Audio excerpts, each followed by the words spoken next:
تو یہ دیکھیں یہ ہوتا رہا ہے. آپ کہتے ہیں یہ ہوتا ہے اور اب بھی وہی صورتحال کا ہمیں سامنا ہے. اب نسیم صدیقی صاحب، آپ کے نزدیک آپ دیکھیں ایک صوبہ ہے، اس کا یہ خیبر پختونخوا ہاؤس ہے، اور ظاہر ہے یہ صوبہ وفاقی اکائی ہے. جو کچھ یہ صورتحال آپ دیکھ رہے ہیں، کیا یہ مزید تفریق کو ہوا نہیں دے رہے؟ بالکل آپ نے درست کہا کہ پہلے ہی صوبائیت جو ہے وہ ملک میں بہت زیادہ پھیل گئی، اور جو چھوٹے صوبے ہیں وہ یہ سمجھتے ہیں کہ ان کے ساتھ بہت زیادہ زیادتی ہو رہی ہے. اب آپ دیکھیں کہ جب آپ نے اسٹیبلشمنٹس کے ساتھ مل کے عمران خان کو گرانا تھا تو آپ نے اس وقت سندھ ہاؤس کا استعمال کیا.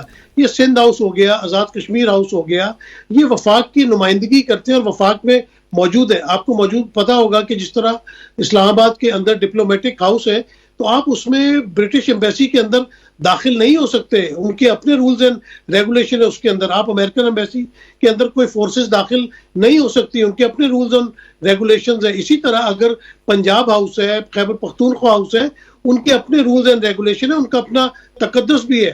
وہاں پہ آپ اندھادھند نہیں گھس سکتے کہ آپ وہاں پہ اندھادھند گھس گئے، رینجرز کو بھی لے گئے، پولیس کو بھی لے گئے، وہاں پہ تلاشیاں ہو رہی ہیں، اس کے شیشے توڑ دیے گئے. اس طرح نہیں ہوتا. اس طرح صوبائیت بہت زیادہ پھیلتی پھولتی ہے. آپ کو پتا ہے کہ پاکستان دہشت گردی کے لپیٹ میں، اور ہماری پاک فوج جو ہے اس کے جوان اپنی جانوں کی شہادتیں پیش کر رہے ہیں، نوجوان جو ہے شہید ہو رہے ہیں.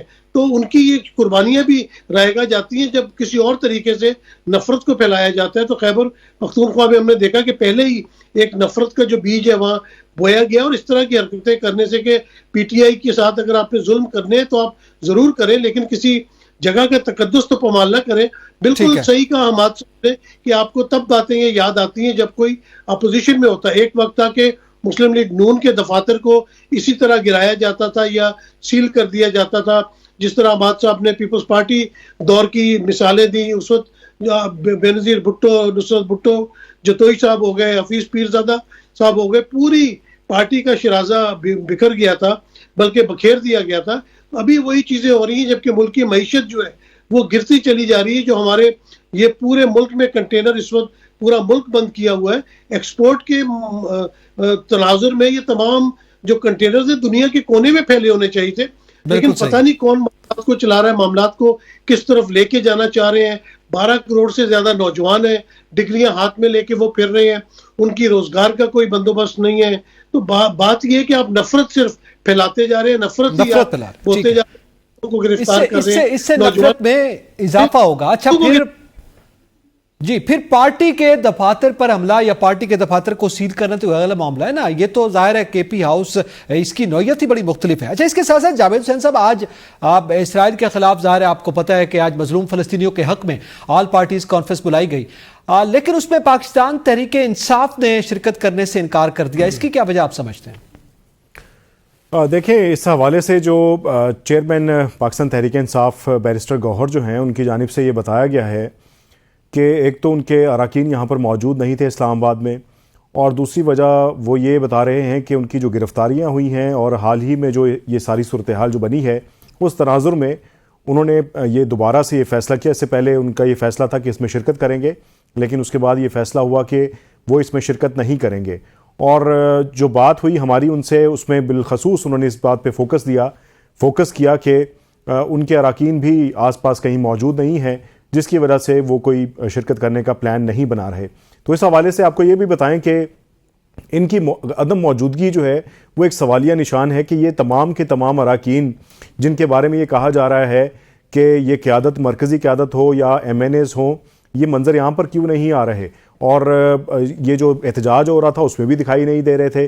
تو اس کی بڑی وجہ یہ ہے کہ جو بانی پی ٹی آئی کی جانب سے جو پارٹی قیادت کو ڈائریکشن دی گئی ہیں، جو ہمیں بتایا گیا، جو سیکرٹری اطلاعات ہیں وقاص اکرم شیخ، ان کی جانب سے ہماری ملاقات ہوئی تھی، اس میں انہوں نے بتایا کہ یہ ایک اسٹریٹجی ہے ان کی پارٹی کی کہ کسی ایم این اے کو بانی چیئرمین نے منع کیا ہے کہ وہ کسی پروٹیسٹ میں نہیں جائے گا اور گرفتاری سے وہ بچتا رہے گا.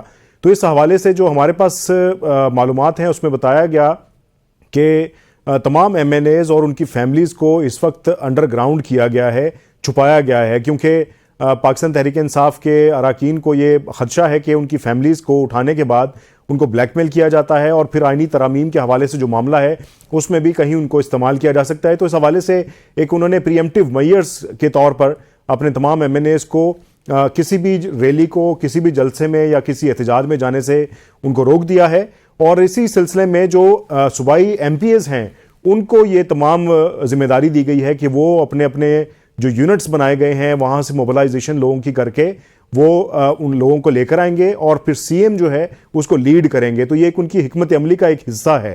اور اسی تناظر میں جیسا کہ آج جو اے پی سی تھی اس کی وجہ بھی یہی بنی کہ اس میں انہوں نے شرکت نہیں کی، اور اس کے بغیر ہی آج تمام سیاسی جماعتیں اس میں شامل تھیں. لیکن کیونکہ بڑا ایک مسئلہ تھا بین الاقوامی سطح کا، اور اس کی پاکستان سفارتی سطح پہ، سیاسی سطح پہ ہر طرح کی حمایت بھی کرتا ہے، تو اس میں ایک جیسچر جو ہے وہ پازیٹیو یہی جانا چاہیے تھا کہ تمام سیاسی جماعتیں اس میں موجود تھیں. بے شک کوئی ایک ممبر جا کے اس میں اپنی نمائندگی کرتا، پاکستان تحریک انصاف کو شامل ہونا چاہیے تھا.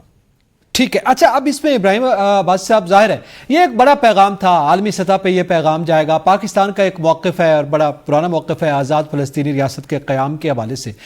ظاہر ہے اس میں تمام سیاسی جماعتوں کو شرکت کرنی چاہیے تھی، لیکن اس کے ساتھ ساتھ جن جماعتوں نے شرکت کی اس میں جو بڑی مولانا صاحب تھے، آصف علی زرداری صاحب تھے، اسی طرح بڑے میاں صاحب تھے، چھوٹے میاں صاحب تھے، یہ سارے. اس حوالے سے کچھ اطلاعات آئی ہیں کہ آئینی ترامیم کو لے کر بھی کچھ بیک ڈور پہ ڈسکشن ہوئی ہے اور اس حوالے سے بھی کچھ معاملات کو آگے لے جانے کی بات کی گئی ہے. کیا حقیقت ہے جو اس قسم کی اطلاعات آ رہی ہیں؟ آپ کیا سمجھتے ہیں، کیا کوئی ایسی بات ہوئی ہے ان کے درمیان؟ دیکھیں، یہ بڑی سمپل سی بات ہے، اس میں کوئی شک نہیں ہے کہ ضرور بات ہوئی ہوگی، کیونکہ جو آل پارٹیز کانفرنس ہوئی اس کے بعد جو ہے وہ ایک علیحدہ سے بھی ملاقات ذرائع بتاتے ہیں کہ وہ ہوئی ہے.